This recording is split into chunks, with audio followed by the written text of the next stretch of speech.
Welcome dear students. महर्षि Kashyap academy में आप सभी का स्वागत है।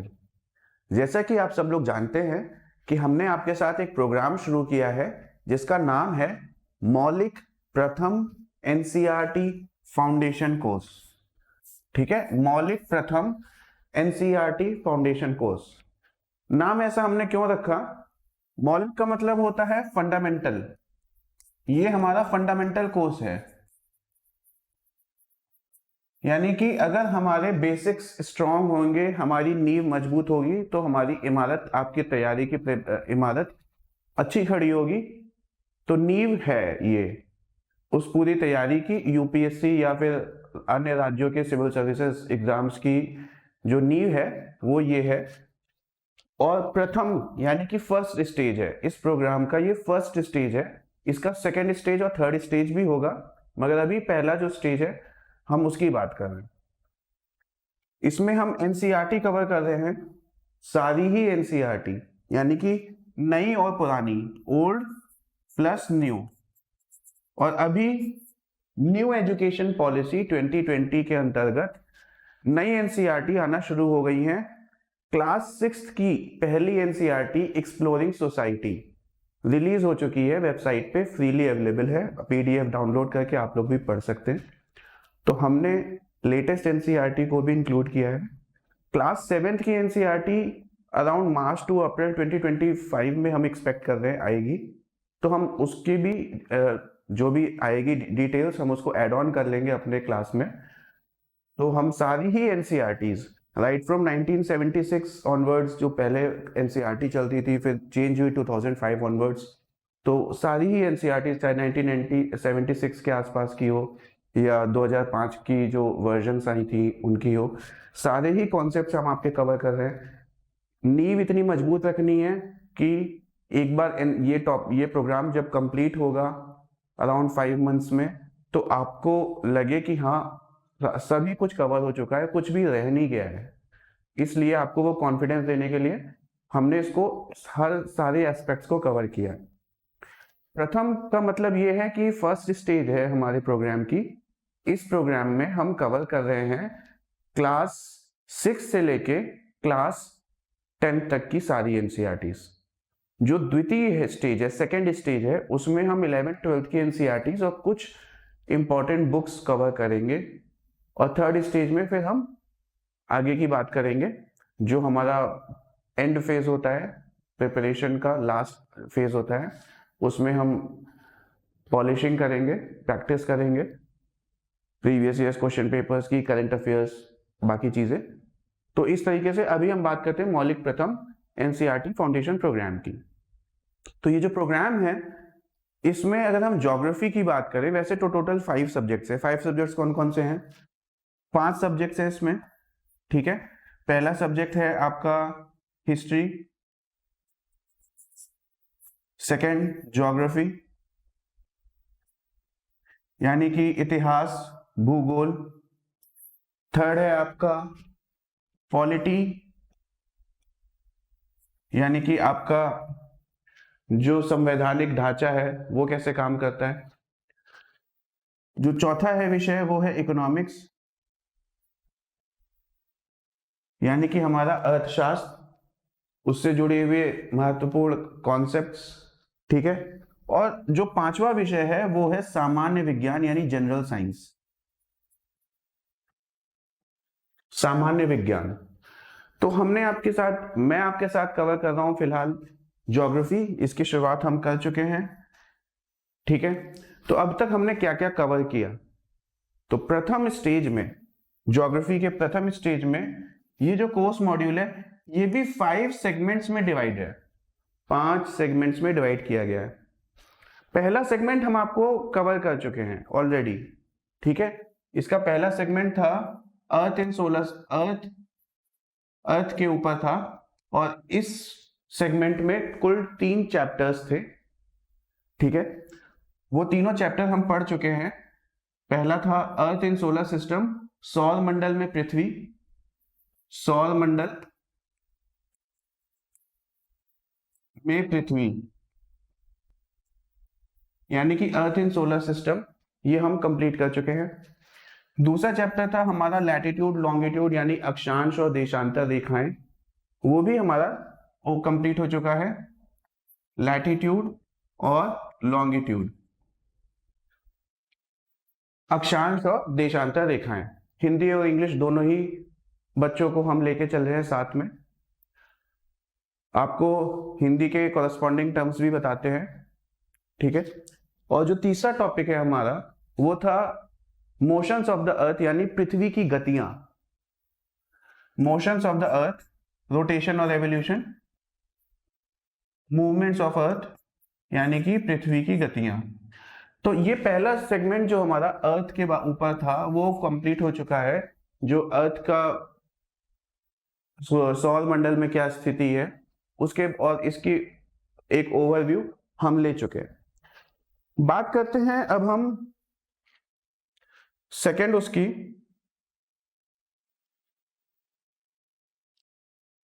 ठीक है। बात करते हैं हम अपने सेकंड सेगमेंट की।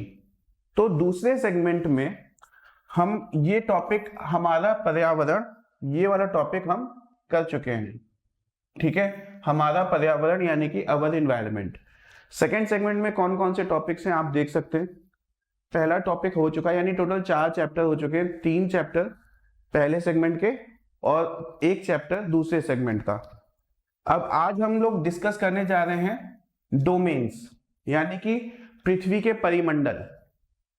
इसमें क्या क्या होता है कवर, हमारा स्थल मंडल यानी कि लिथोस्फीयर जो जमीन का हिस्सा है, हाइड्रोस्फीयर यानी कि जल मंडल, पृथ्वी में जितना भी जल है, वायुमंडल यानी कि हवा, जितनी भी हवा है, और जीव मंडल यानी कि जितने भी जीव जंतु हैं। तो ये 4 मंडल आते हैं, वो चारों का हम एक ओवरव्यू इस चैप्टर में आज आपके साथ करने वाले हैं, यानी कि डोमेन्स के चैप्टर में हम आपका सारा लिथोस्फीयर, एटमॉस्फेयर, फिर डिटेल में हम चैप्टर को हम बाद में पढ़ेंगे आगे आने वाले चैप्टरों में। तो आज आइए शुरू करते हैं डोमेन्स का चैप्टर। लेकिन आगे बढ़ने से पहले, जैसा कि हमारे यहाँ पे एक प्रैक्टिस है कि हम पिछला क्लास एक क्विक रिकैप करते हैं आपके साथ, ठीक है। तो आइए जल्दी से क्विक रिकैप करते हैं। एनवायरनमेंट यानी कि 4th चैप्टर है वैसे, लेकिन इस सेगमेंट का पहला सेगमेंट है, चैप्टर था हमारा पर्यावरण, हमारा एनवायरनमेंट। उसमें हमने किन किन कॉन्सेप्ट्स को देखा जो सारी एनसीईआरटीज में कवर था, नई पुरानी सारी एनसीईआरटीज में, उनको हम एक बार क्विकली रिकैप कर लेते हैं। आइए शुरू करते हैं। तो देखिए, सबसे पहला मुद्दा जो था वो था संवेदनशीलता का, हमारे इंसान की, ह्यूमंस की sensitivity towards the organisms, sensitivity of human beings towards the flora and fauna, various kinds of plants, animals which are surrounding us. That was the first concept of NCERT.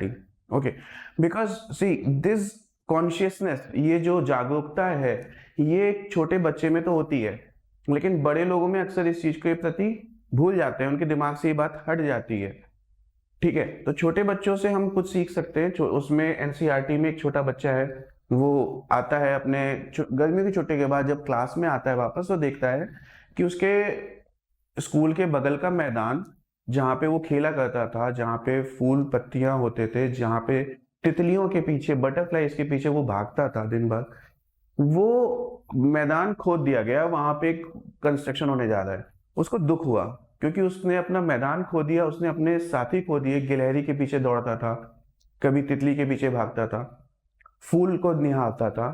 तो ये सारा उसका जो अपने आसपास के जीव जंतुओं से जो लगाव था, अब वो हो जाएगा, वो जीव जंतु वहां से हट जाएंगे, इस चीज का गहरा दुख उसे होता है। और स्कूल की असेंबली में वो डिस्कस करता है, मैम बताती है कि किस तरह से हमारा एनवायरनमेंट चेंज हो रहा है। फिर वो सवाल पूछता है क्लास में, ये एनवायरनमेंट होता क्या है हमारा एनवायरनमेंट, मैम ने बोला असेंबली में। तो एनवायरनमेंट, क्लास की टीचर ने बोला कि वो सारी चीजें जो हम सबको चारों तरफ से घेरे हैं, वो सारी चीजें हमारे पर्यावरण हैं, यानी कि आवरण। पर्यावरण यानी कि आवरण। इन्वायरमेंट जो कि फ्रेंच भाषा से शब्द लिया गया है, इसका मतलब होता है हमारा पड़ोसी। तो हमारी जो भी चीजें आसपास की हैं वो सब हमारी आवरण है, वो पर्यावरण है। वो फिर से बच्चा पूछता है कि अगर ऐसी बात है तो क्या जीविक निर्जीव चीजें भी हमारा पर्यावरण में जोड़ी जाएंगी? जैसे क्लास में है, हम देखते हैं टेबल, चेयर, कुर्सी, पंखा और ब्लैक बोर्ड, या फिर हम बाहर निकलते तो सड़क, मोटर कार, ये सब देखते हैं, तो ये सब चीजें भी हमारा पर्यावरण है। तो टीचर कहती है हाँ, जितनी भी सजीव, लिविंग और निर्जीव, नॉन लिविंग थिंग्स है, सभी कुछ हमारे पर्यावरण में आती हैं। यानी जो भी चीजें हमें चारों तरफ से घेरे हुए हैं, वो सारी चीजें हमारा पर्यावरण बनाती हैं। Anything which surrounds us is included in our environment, whether it is living or non-living. That was the second concept. First concept was about the sensitivity, right? So sensitivity has been done, discussed with you all the surroundings. Now when we talk of our environment, we are talking of all the organisms of the world. We are using the word our for all the living organisms of the world. So my environment may be limited to Delhi, your environment may be limited to, let's say, Madhya Pradesh or Gujarat, okay, but some organisms environment may be in Antarctica, some organisms environment may be somewhere in hot desert, right? So everyone's environment is covered. We cover all the surroundings of all the organisms, then it becomes our environment, right? So this is the topic, all the organisms, that is our environment. I hope this concept is clear to you, all of you, amply clear now. Now let us talk of environment can be categorized. पर्यावरण का दो वर्गों में वर्गीकरण किया जा सकता है. Categorized into two parts, natural environment and human environment, right? प्राकृतिक पर्यावरण और मानवकृत पर्यावरण, मानव का पर्यावरण और प्राकृतिक पर्यावरण, क्योंकि कुछ चीजें प्रकृति ने बनाई है और मानव भी कुछ चीजें बना रहा है लगातार, वो भी एक तरीके का निर्माता है. तो प्राकृतिक एनवायरनमेंट और प्राकृतिक वातावरण की बात करें, अगर हम नेचुरल पर्यावरण की बात करें, तो इसमें आ जाते हैं हमारे डोमेन्स और परिमंडल, जैसे कि हवा, पानी, जमीन, आकाश, ये सारे तत्व. हमारे प्राचीन जो ऋषि मुनि थे, उन्होंने तो ऐसे 5 तत्वों की बात की है. यहाँ पे 3 तत्वों की बात हो रही है केवल. उसमें उन्होंने आकाश को भी गिना है, ठीक है. तो आपको मालूम होगा जो 5 तत्व है जिनसे कोई भी चीज बनी होती है ना, वायु, हवा, जल यानी वाटर, जमीन, स्थल यानी कि लिथोस्फीयर, लैंड, और फिर अग्नि की बात की गई है और आकाश की बात की गई है. 2 अलग से तत्व बात की गई, मगर हम यहाँ पे बात करते हैं फिर जीवों की, यानी कि सारे जीव. तो ये 4 हमारे डोमेन्स हैं, ठीक है. इन्हीं से सब कुछ बना हुआ है और यही हमारे चारों तरफ है. ये प्राकृतिक पर्यावरण है हमारा, ठीक है. तो अब इस नेचुरल एनवायरनमेंट में भी 2 पार्ट हैं, एक जैविक पार्ट लिविंग और एक नॉन लिविंग. तो लिविंग पार्ट जैसे हमने कहा कि बायोस्फीयर, यानी कि जो भी प्राणी है, जीवित जगत है, चाहे वो पेड़ पौधे हों, पशु पक्षी हो, या फिर फंगस हो, या कोई भी यूनिसेलुलर यानी कि एक कोशिकीय जीव भी क्यों ना हो, यदि वो जीवित है, उसमें प्राण है, तो वो हमारा एक परिमंडल उसका भी है. तो एक तो बायोटिक एलिमेंट्स हैं जो जीवित एलिमेंट्स हैं, और एक एबायोटिक एलिमेंट्स हैं जो निर्जीव चीजें. ये सारी चीजें हम देख चुके हैं, यहाँ पे केवल रिवीजन चल रहा है, ठीक है. और इसमें हम क्या कर देखते हैं कि तो सारे पर्यावरण में एक परस्पर अंतःक्रिया होती है, यानी कि म्यूचुअल इंटरैक्शन होता है जीव और निर्जीव के बीच में भी, और जीवों के बीच में आपस में भी. जैसे कि आपने देखा खरगोश घास को खाता है या गाय घास को खाती है, फिर खरगोश को मान लीजिए लोमड़ी शिकार करती है, फिर लोमड़ी का शिकार मान लीजिए शेर करता है. शेर की जब मृत्यु होती है तो उसके शरीर को के भाग को मान लीजिए चील, कौवे या गिद्ध या डॉग्स, कुत्ते खाते हैं. तो फिर और जो बच जाता है उसको माइक्रो ऑर्गेनिजम्स, सूक्ष्म जीव जंतु डिकम्पोज करके वापस उसको पंच तत्वों में विलीन कर देते हैं. तो एक चक्र पूरा हो जाता है ना, एक सर्किल पूरा हो जाता है. तो लगातार या तो पदार्थ का या ऊर्जा का परिसंचरण हो रहा है, परिसंचरण यानी कि एक चक्र में पूरा हो रहा है पदार्थ या ऊर्जा, या तो नाइट्रोजन, फास्फोरस, इस तरीके के तत्व लगातार बह रहे हैं। पहले वो खरगोश में आए, फिर वो किसी और प्राणी में गए, उससे किसी और प्राणी में गए, करते करते, और या तो तत्व जा रहे हैं या तो ऊर्जा जा रही है। तो या तो तत्व है या ऊर्जा है, ठीक है ना, दो ही चीज है। तो या तो पदार्थ या ऊर्जा, इन सब चीजों का परिसंचरण हो रहा है। तो ये परिसंचरण हो रहा है यहाँ पे। परिसंचरण यानी कि सर्कुलेशन। तो ये सर्कुलेशन की वजह से ही जीवन मौजूद है। ये सर्कुलेशन होना बहुत जरूरी है। जीवन खत्म हो जाएगा अगर ये सर्कुलेशन रुक जाएंगे, ये चक्र चलने रुक जाएंगे। तो इन चक्र को चलाता कौन है? ऊर्जा कहाँ से आती है? सबसे ज्यादा ऊर्जा तो देखिए सूरज से ही आती है, सौर ऊर्जा से ही सबसे ज्यादा ये चक्र चल रहे हैं, ठीक है। तो ये इन चक्रों के चलने की वजह से हमें जीव मंडल हमारा अस्तित्व में है। तो ये सारी बातें हमने पहले देख ली, यानी बायोस्फीयर हमारा एग्जिस्ट करता है because of all the circulations. अब हम देखते हैं इन्वायरमेंट जो है हमारा, वो इंसानों के द्वारा मॉडिफाई किया जाने लगा। शुरू में प्रकृति में जो आदि मानव था वो प्रकृति के हिसाब से खुद को ढालता था, ठीक है। जैसे जाड़ा गर्मी बरसात के अकॉर्डिंग या भोजन की उपलब्धता के हिसाब से अपने आप को ढालता था। मगर जैसे जैसे इंसान ने कुछ चीजें सीखी, तकनीक सीखी, मटका बनाना सीखा, कुल्हाड़ी बनानी सीखी, औजार बनाने सीखे, घर बनाना सीखा, कपड़े बनाने सीखे, लाइट बनाई, हमने अपना पर्यावरण बदलना शुरू कर दिया, उसको मॉडिफाई करना शुरू कर दिया। तो जैसे जैसे ह्यूमन बींग्स के पास समझ डेवलप हुई, तकनीक डेवलप हुई, तो उन्होंने मॉडिफिकेशन शुरू कर दिया। लेकिन अब जो जैसे ही हमारे पास यानी कि मानव का पर्यावरण से एक रिश्ता जो है, वो रिश्ता दूसरी चरण में आने लगा। पहली चरण होती है जैसे एक माँ बाप बच्चे को सब कुछ देते हैं, लेकिन जब बच्चा बड़ा हो जाता है तो उसकी जिम्मेदारी बनने लगती है। अब वो बच्चा खुद से कई काम करने लगता है जो पहले माँ बाप उसके लिए करते थे। तो पहले प्रकृति हमारे लिए सारा काम करती थी। अब मानव यदि बड़ा हो गया है तो उसकी अब कई काम खुद से कर लेता है, तो अब उससे ये आशा की जाती है कि वो जिम्मेदारी के साथ व्यवहार करे, अन्यथा पूरा पर्यावरण में वो बहुत ज्यादा नकारात्मक बदलाव ले आएगा, यानी नेगेटिव चेंज ले आएगा। और नेगेटिव चेंज क्या है? आप जैसे देख रहे हैं प्रदूषण, ठीक है, या प्लास्टिक का चारों तरफ फैलना जो डिकम्पोज नहीं होगी सालों तक। हमारे शरीर में भी प्लास्टिक सूक्ष्म रूप में पहुंचना शुरू हो गई, ठीक है, माइक्रो प्लास्टिक्स के फॉर्म में।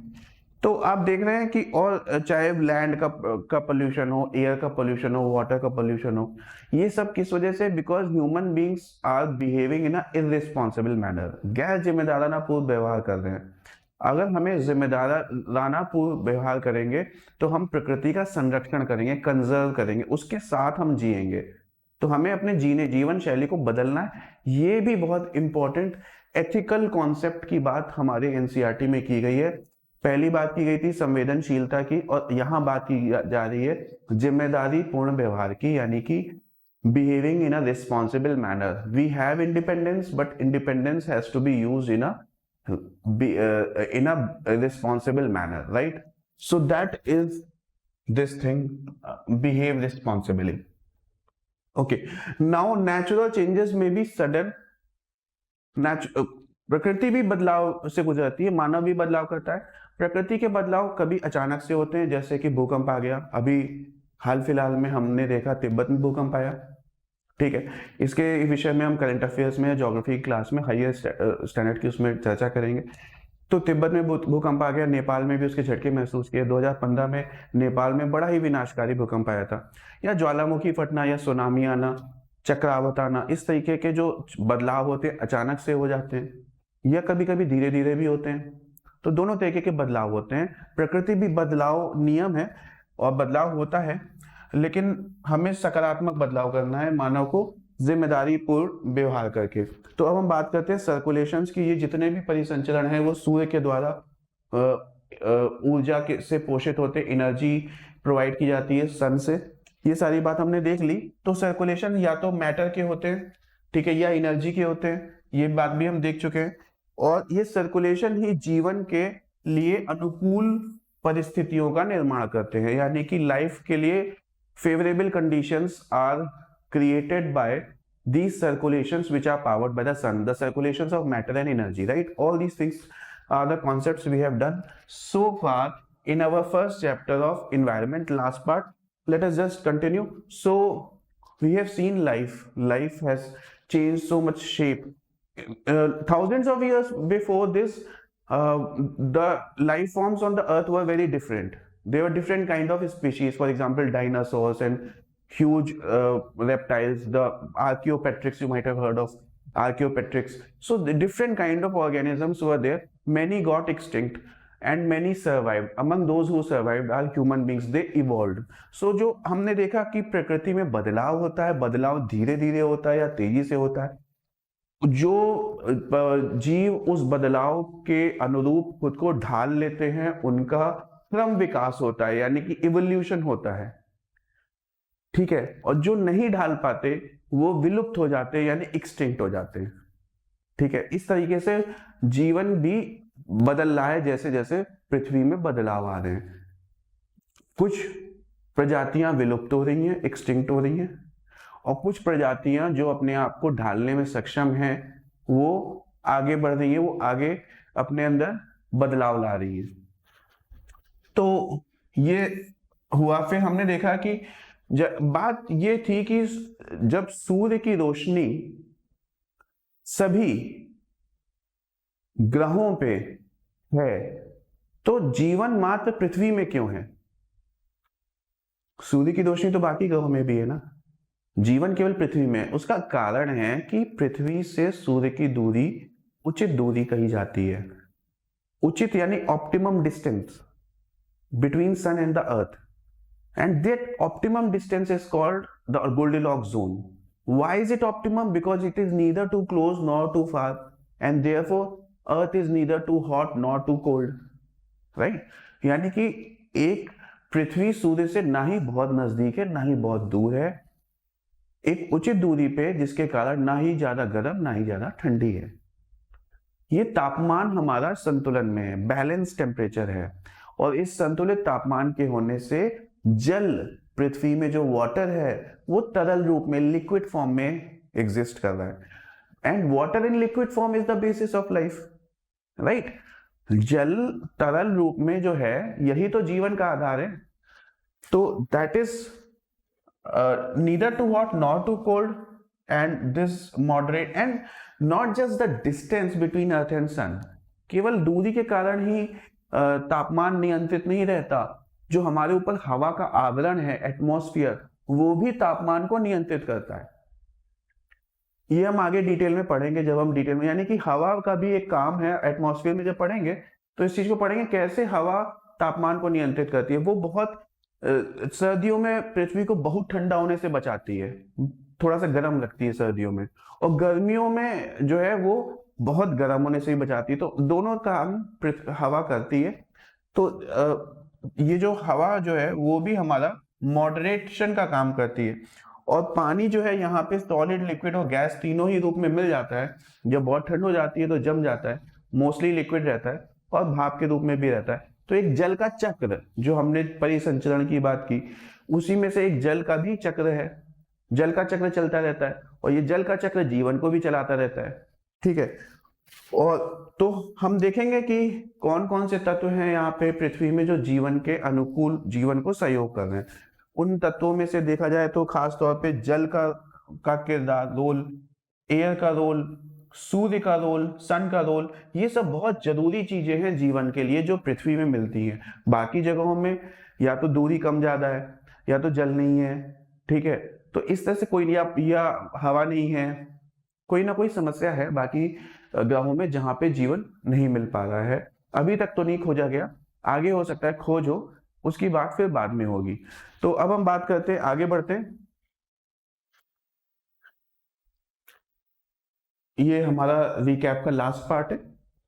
तो इसमें हम देखते हैं कि जितने भी प्राणी हैं वो परस्पर एक दूसरे पे आश्रित हैं, mutually interdependent. All the organisms are mutually interdependent. हम अकेले जीवित रहना संभव नहीं है, हमें सहयोग की जरूरत है। We need cooperation, not just from अपने आसपास लोगों से बट अलग प्राणियों से भी, ठीक है।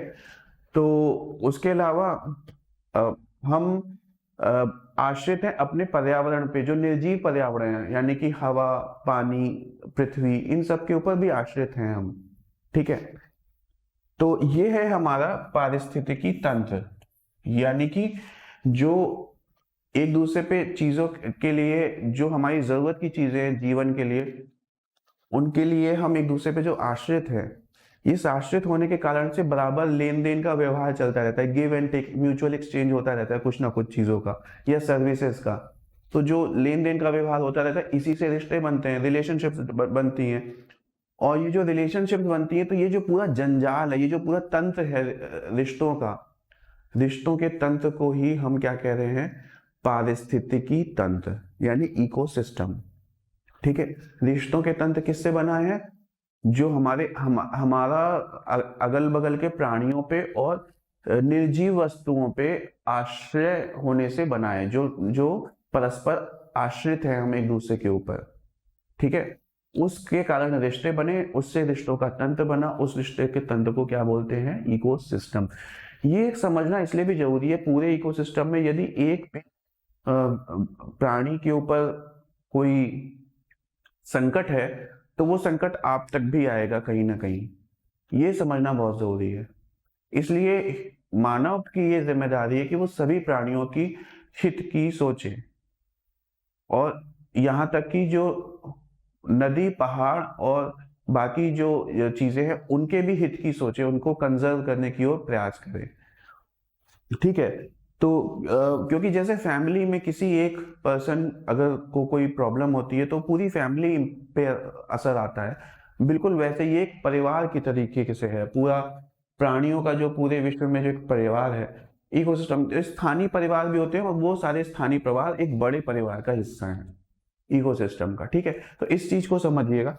और प्रकृति के अनुसार जो ढाल लिया हमने, जो आदि मानव ने, इसकी बात हम कर चुके, और फिर धीरे धीरे नई तकनीक डेवलप की, टेक्नोलॉजी डेवलप की, और हमने पर्यावरण को रूपांतरित यानी बदलना शुरू कर दिया, मॉडिफाई करना शुरू कर दिया अपनी जरूरतों को पूरी करने के लिए। यहाँ पे हमने गांधी जी की भी ये कोटेशन शुरू करी, देखी थी कि पृथ्वी के पास पर्याप्त संसाधन है मानव की जरूरतों को पूरे करने के लिए, मगर मानव के लालच को पूरी करने के लिए पर्याप्त संसाधन पर्याप्त नहीं होंगे, यानी कि earth has sufficient to fulfil man's needs but can not fulfil man's grid.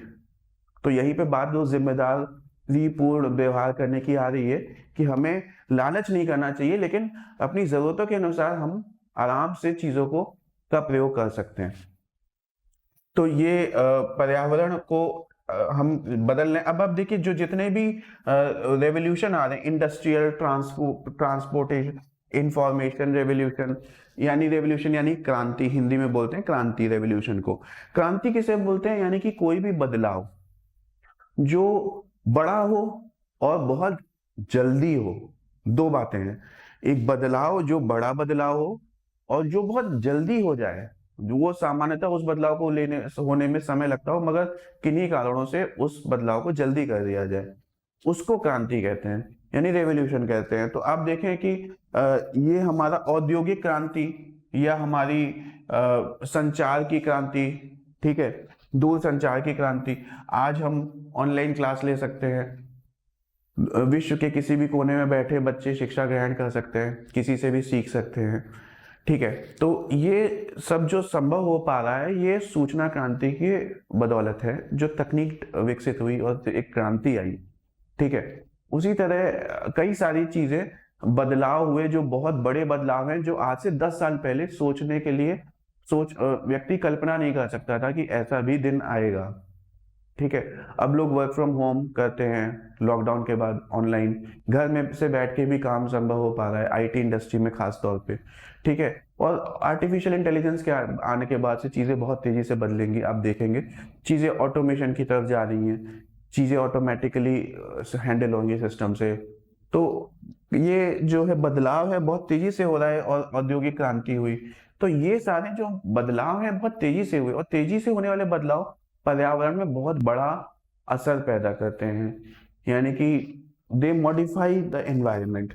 अब ये मानव की जिम्मेदारी है, जो क्रांति तो हम कर रहे हैं, बहुत तेजी से बदलाव तो ला रहे हैं, मगर इस बदलाव के परिणाम स्वरूप इसका जो असर पर्यावरण पे पड़ रहा है वो नकारात्मक ना हो, इस चीज की जिम्मेदारी हमारी है।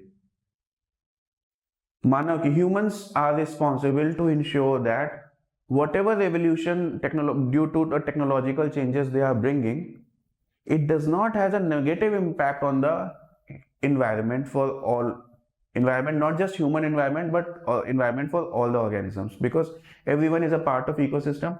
Some organism is having an impact, sooner or later it will come to us also, right? So that is the core concept over here. So we need a balance between the natural and human environment. Balance is very important. So this is the third very important concept discussed in our NCERT. ये तीसरा बहुत जरूरी नैतिक और संवेदनशील मुद्दा है जो हमारे NCERT में कवर किया गया। पहली बात संवेदनशीलता की गई थी कि जो बच्चों में पाई जाती है ज्यादा, हम लोग के बड़े कहीं ना कहीं संवेदनशील होना छोड़ देते हैं, राइट? कई बार ऐसा देखा गया है, बच्चे संवेदनशील होते हैं। दूसरी बात बहुत जरूरी, एक नैतिक बात जो की गई थी एनसीईआरटी में, वो ये कि ह्यूमन बींग्स को जिम्मेदारी के साथ व्यवहार करना चाहिए, जिसको मैंने डिटेल में समझाया आपको। तीसरी जरूरी बात है कि प्रकृति में संतुलन बहुत जरूरी है। यदि संतुलन बिगड़ेगा तो उसका नकारात्मक प्रभाव हमारे ऊपर भी आएगा, राइट? तो ये पूरी इस तरीके से हमने अपने पिछले पूरे चैप्टर को रिवाइज किया और ये कंप्लीट है रिवीजन आपका।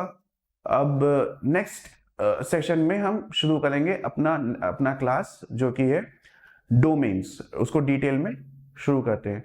तो यहाँ पे हम एक ब्रेक लेते हैं। Thank you.